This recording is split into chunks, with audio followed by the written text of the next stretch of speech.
know that there are other forms of riches more desirable than money.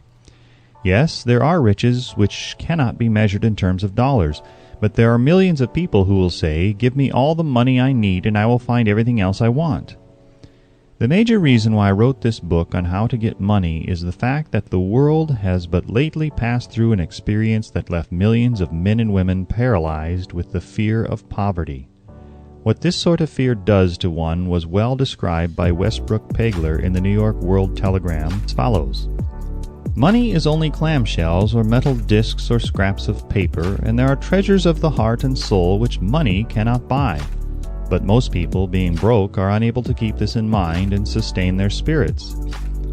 When a man is down and out and on the street, unable to get any job at all, something happens to his spirit which can be observed in the droop of his shoulders, the set of his hat, his walk, and his gaze.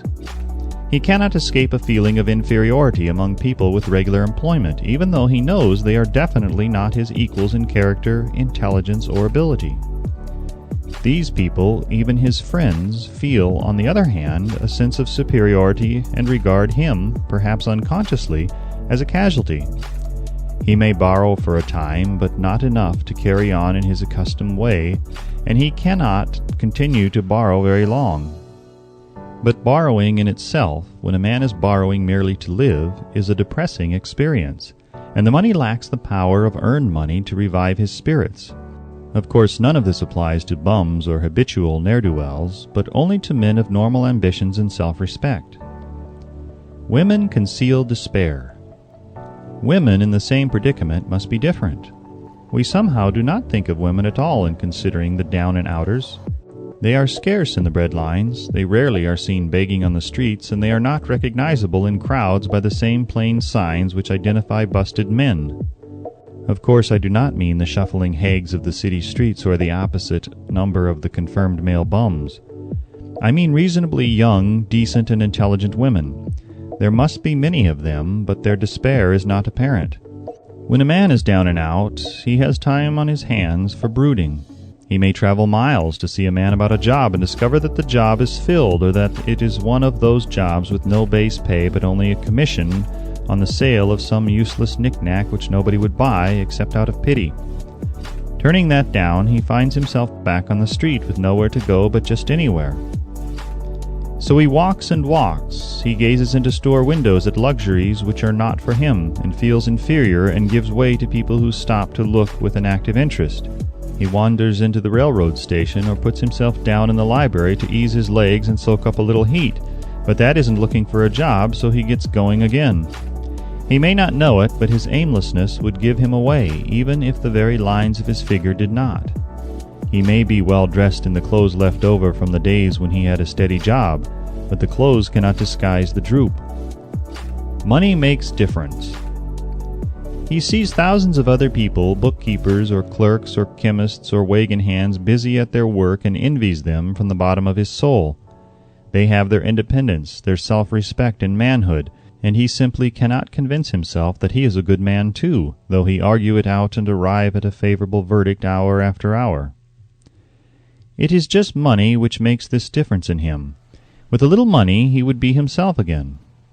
Some employers take the most shocking advantage of people who are down and out. The agencies hang out little colored cards offering miserable wages to busted men. $12 a week, $15 a week, an $18 a week job is a plum, and anyone with a $25 a week to offer does not hang the job in front of an agency on a colored card. I have a want ad clipped from the local newspaper demanding a clerk, a good clean penman, to take telephone orders for a sandwich shop from 11 a.m. to 2 p.m. for $8 a month. Not $8 a week, but $8 a month. The ad says also, state religion. Can you imagine the brutal effrontery of anyone who demands a good clean penman for 11 cents an hour, inquiring into the victim's religion? But that is what busted people are offered. The fear of criticism. Just how man originally came by this fear no one can state definitely, but one thing is certain. He has it in a highly developed form. Some believe that this fear made its appearance about the time that politics became a profession. Others believe it can be traced to the age when women first began to concern themselves with styles in wearing apparel. The author, being neither a humorist nor a prophet, is inclined to attribute the basic fear of criticism to that part of man's inherited nature which prompts him not only to take away his fellow man's goods and wares, but to justify his action by criticism of his fellow man's character. It is a well-known fact that a thief will criticize the man from whom he steals, that politicians seek office not by displaying their own virtues and qualifications, but by attempting to besmirch their opponents. The fear of criticism takes on many forms, the majority of which are petty and trivial. Men obviously fear criticism, but it must not be supposed that women are free from this fear. If any woman claims to be superior to man with reference to this fear, ask her to walk down the street wearing a hat of the vintage of 1890. The astute manufacturers of clothing have not been slow to capitalize this basic fear of criticism, with which all mankind has been cursed. Every season the styles in many articles of wearing apparel change. Who establishes the styles? Certainly not the purchaser of clothing, but the manufacturer. Why does he change styles so often? The answer is obvious. He changes the styles so he can sell more clothes. For the same reason, the manufacturers of automobiles, with a few rare and very sensible exceptions, change styles of models every season. No man wants to drive an automobile which is not of the latest style, although the older model may actually be the better car. We have been describing the manner in which people behave under the influence of fear of criticism, as applied to the small and petty things of life. Let us now examine human behavior when this fear affects people in connection with the more important events of human relationship. Take, for example, practically any person who has reached the age of mental maturity, from 35 to 40 years of age as a general average, and if you could read the secret thoughts of his mind, you would find a very decided disbelief in most of the fables taught by the majority of the dogmatists and theologians of a few decades back. Not often, however, you will find a person who has the courage to openly state his belief on this subject. Most people will, if pressed far enough, tell a lie rather than admit that they do not believe the stories associated with that form of religion which held people in bondage prior to the age of scientific discovery and education. Why does the average person, even in this day of enlightenment, shy away from denying his belief in the fables which were the basis of most of the religions a few decades ago? The answer is because of the fear of criticism. Men and women have been burned at the stake for daring to express disbelief in ghosts. It is no wonder we have inherited a consciousness which makes us fear criticism. The time was, and not so far in the past, when criticism carried severe punishments. It still does in some countries. The fear of criticism robs man of his initiative, destroys his power of imagination, limits his individuality, takes away his self-reliance, and does him damage in 100 other ways. Parents often do their children irreparable injury by criticizing them. The mother of one of my boyhood chums used to punish him with a switch almost daily, always completing the job with the statement, "You'll land in the penitentiary before you are 20. He was sent to a reformatory at the age of 17. Criticism is one form of service of which everyone has too much. Everyone has a stock of it which is handed out gratis, whether called for or not. One's nearest relatives often are the worst offenders. It should be recognized as a crime. In reality, it is a crime of the worst nature. For any parent to build inferiority complexes in the mind of a child through unnecessary criticism. Employers who understand human nature get the best there is in men, not by criticism, but by constructive suggestion. Parents may accomplish the same results with their children. Criticism will plant fear in the human heart or resentment, but it will not build love or affection. Symptoms of the fear of criticism. This fear is almost as universal as the fear of poverty, and its effects are just as fatal to personal achievement, mainly because this fear destroys initiative and discourages the use of imagination. The major symptoms of the fear are anxiousness, generally expressed through nervousness, timidity in conversation and in meeting strangers, awkward moments of the hands and limbs, shifting of the eyes. Lack of poise, expressed through lack of voice control, nervousness in the presence of others, poor posture of body, poor memory. Personality, lacking in firmness of decision, personal charm, and the ability to express opinions definitely. The habit of sidestepping issues instead of meeting them squarely, agreeing with others without careful examination of their opinions. Inferiority complex. The habit of expressing self-approval by word of mouth and by actions as a means of covering up a feeling of inferiority. Using big words to impress others, often without knowing the real meaning of the words.